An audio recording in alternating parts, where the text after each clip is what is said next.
Hello, welcome to orientation at White Mountains Community College. My name is John Acorn. I am the chair of the Liberal Arts Department, and I would like to guide you through what can be expected as with a liberal arts major at White Mountains Community College, as well as a liberal arts major in general. So before we get started, I'd like to share a PowerPoint presentation with you. So let me do that right now.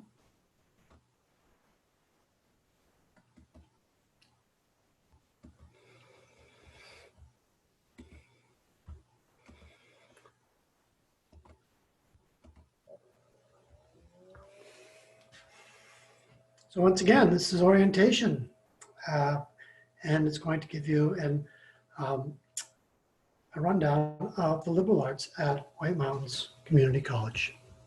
To start off, I want to give you a little brief overview. I'm going to start with a brief history of the liberal arts, just to give you some context.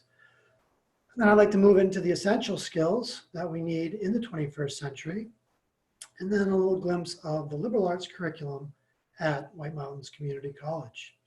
Before we get started, I'd like to draw your attention to the image here. Employers want liberal arts knowledge. 80% of employers think every student should acquire broad knowledge in the liberal arts, and for good reason too. And though this was published in 2013, it applies as much in the 2020s as it did in the 2010s. People need to have workers and employees who go beyond a single skill. So for the brief history, it takes us all the way back to the Greco-Roman antiquity, from 500 before the Christian era to 500 during the Christian era, so a period of about 1,000 years. And of course, the curriculum during the Greco-Roman times was a lot devised by Plato and Socrates, of course, his teacher. Plato in the Republic, in Book 7, outlines the course of education in the 7 arts. And those 7 arts are the foundational levels of grammar, logic, and rhetoric, often associated with English studies, what the Middle Ages called the medieval trivium. And then you got to the upper division called the quadrivium, quad being the 4th way, the 4th path. And that is often associated with the mathematics and sciences, arithmetic, astronomy, music, and geometry. So these 7 constituted the 7 arts, and they constitute what we see as liberal arts back in ancient antiquity. I'd like to draw your attention to this, to the quote by Plato, who obviously did not write in English. This is a translation, but they speak volumes. Strange times are these in which we live, when old and young are taught falsehoods in school. And the person that dares to tell the truth is called at once a lunatic and fool. And I think that's kind of telling, and we could probably see some of it applying even in today's world. But of course, Socrates was dealing with sophists. Sophists were those who taught the young back in the Greek world. And Socrates didn't feel as though the sophists were doing justice to these young minds. And of course, Plato was a student of Socrates, and he basically picked up on that notion that we are really, it is incumbent upon us to teach the growing youth the truth.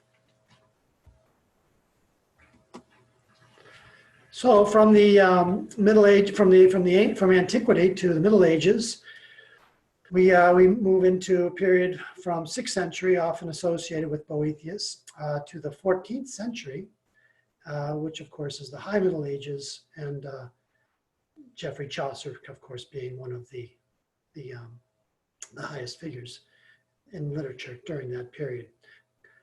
What we have in education during the Middle Ages, it is a large, broad period, but we often associate education with monasticism, the monasteries, the monks, religion, and scholasticism. And of course, Oxford and Cambridge University were built in the 12th and 13th centuries. And the combined two generally was much of a religious That was a religious tenet to the education. But there was also this aspect of scholasticism that involved the liberal arts. As you may know, those liberal arts derived directly from the type of teachings of Plato in the Trivium and the Quadrivium. And of course, for a scholar in the Middle Ages to achieve proficiency in these 7 arts, he or she, generally he, would achieve a Master of Arts, one level above a bachelor's. And of course, with the picture, you can see the monastic flavor of the Middle Ages with the students tonsured in their haircut.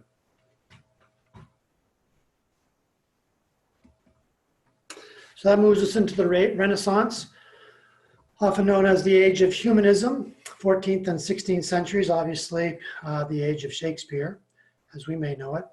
What we see is that the Renaissance, rebirth, and the age of humanism was a revival in the study of the Greco-Roman tradition through archaeological discoveries in art and literature. So as we advanced in archaeology, we made more greater discoveries in the ancient world, and we were able to find art and literature that informed the way we developed a curriculum.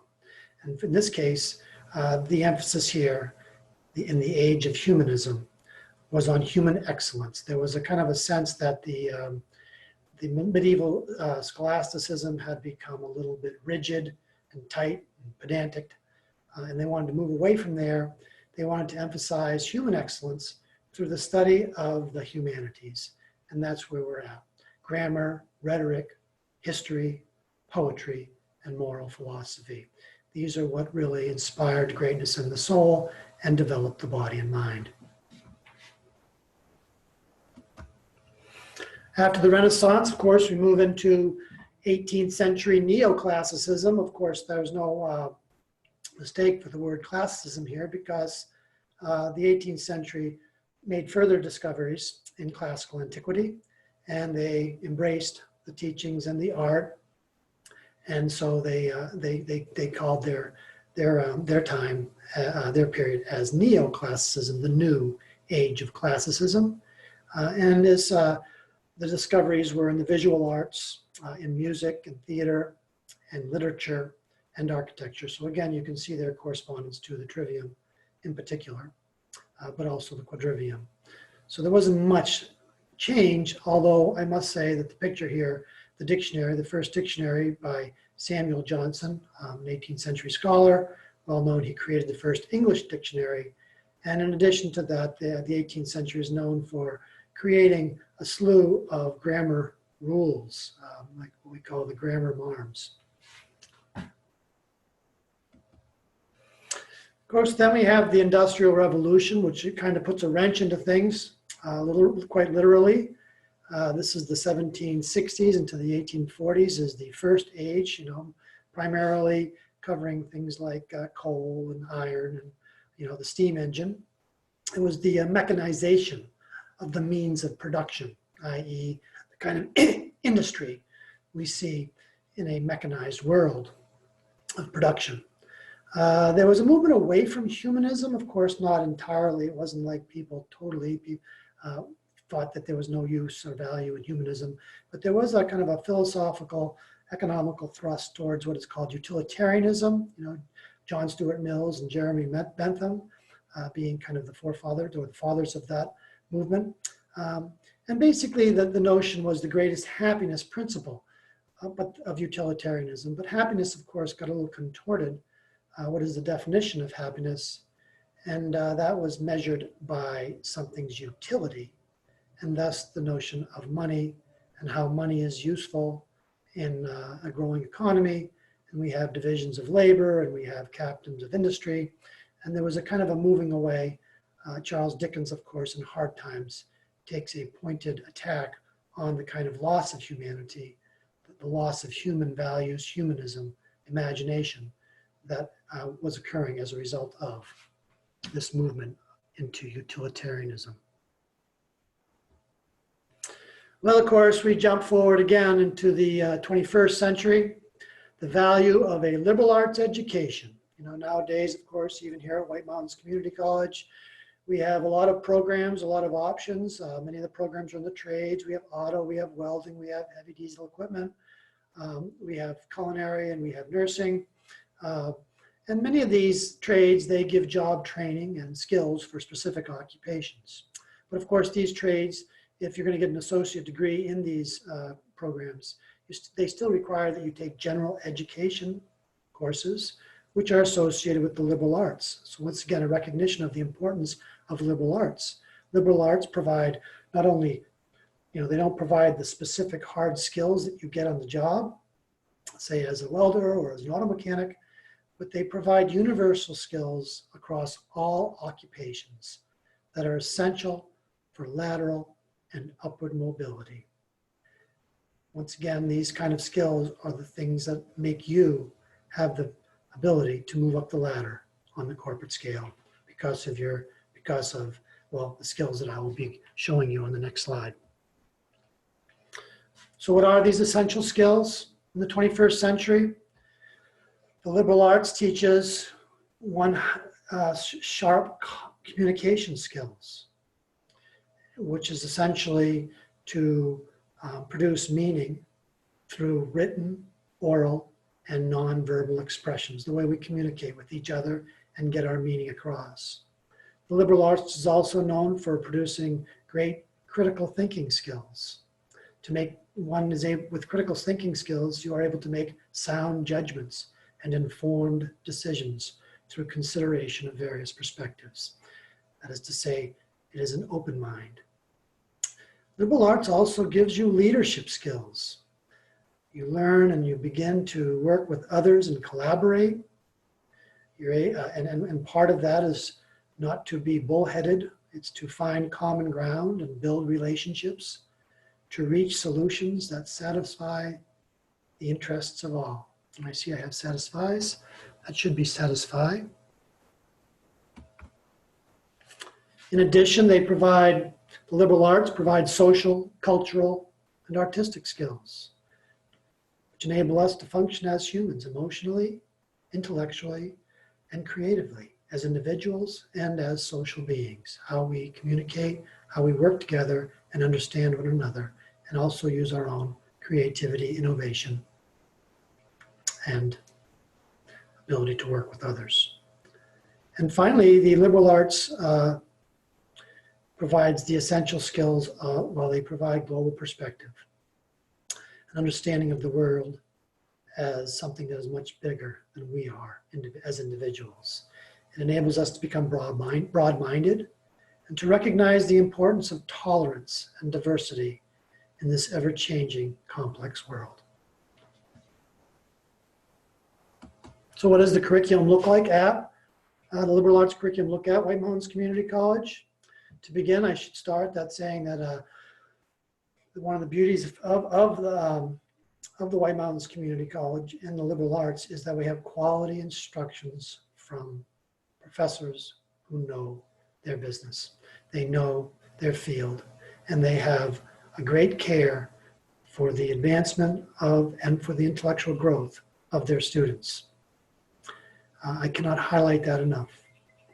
These professors will make you feel as though you've acquired an education that prepares you for the needs of the 21st century.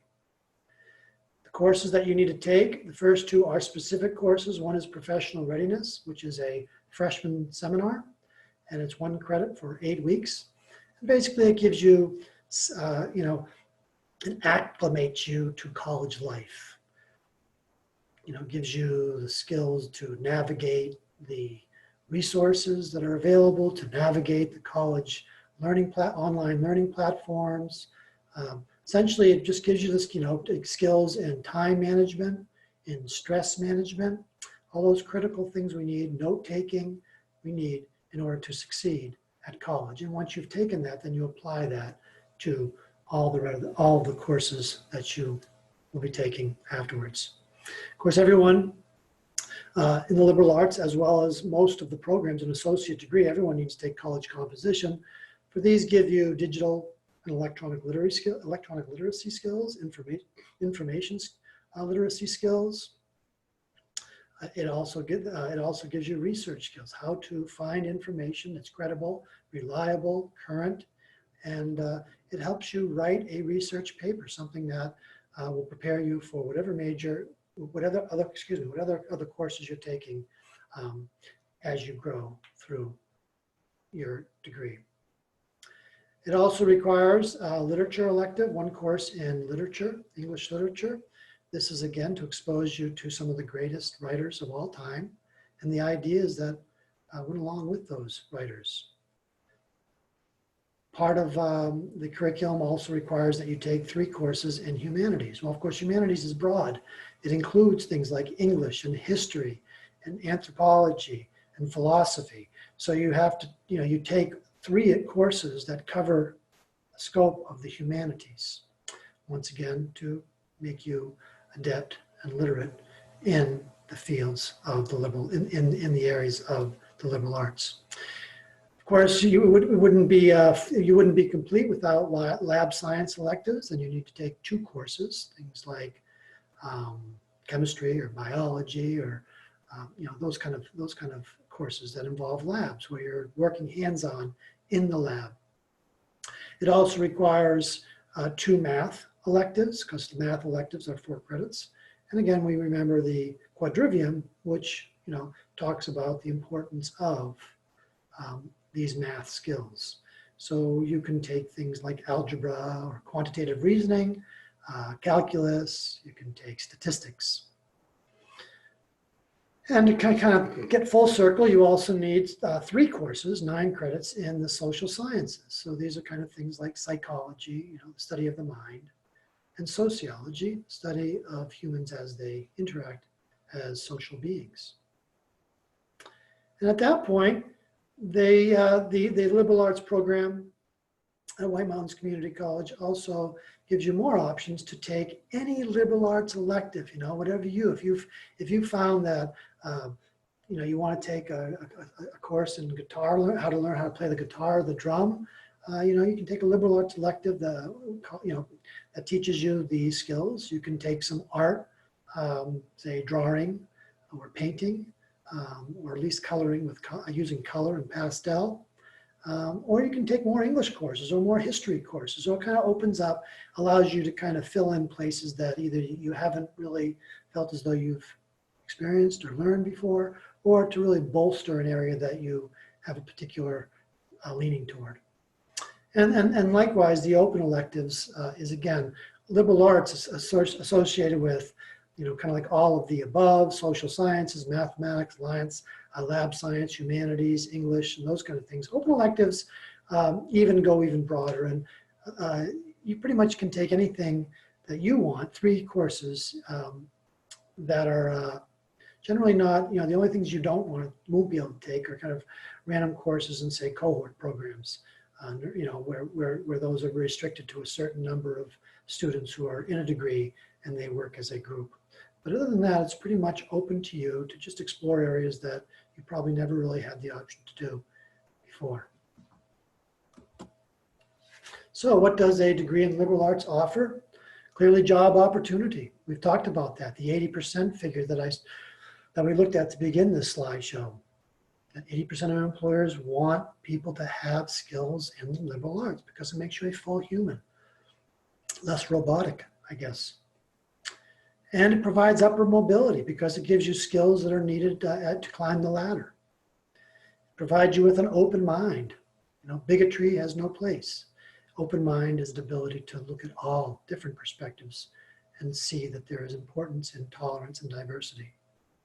It exposes you to the world of thoughts and ideas and gives you a critical perspective, a strong sense of what it means to be human, and perhaps above all, an appreciation for beauty and elegance in the search for truth, something that recalls what Plato was getting at the beginning of this show.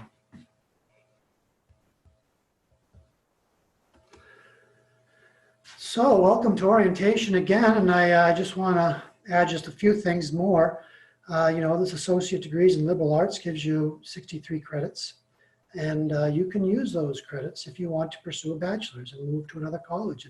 And generally it will enable you to enter a 4-year bachelor's program as a junior, particularly with the articulation agreements that we have with 4-year institutions, such as UNH, Plymouth and Keene and Southern New Hampshire University, and a number of others. But generally, most of our liberal arts courses will transfer as general education requirements at a baccalaureate degree institution, but it will also often, those courses will be applicable to a major if they are direct. So if you wanted to become an English major, for instance, the English courses you take would apply to the major at these schools with whom we have an articulation agreement. And I would just end by saying that, welcome. I'm glad you visited this little site and took part in this orientation. And I hope to see you at White Mountains Community College in the future. So now take care.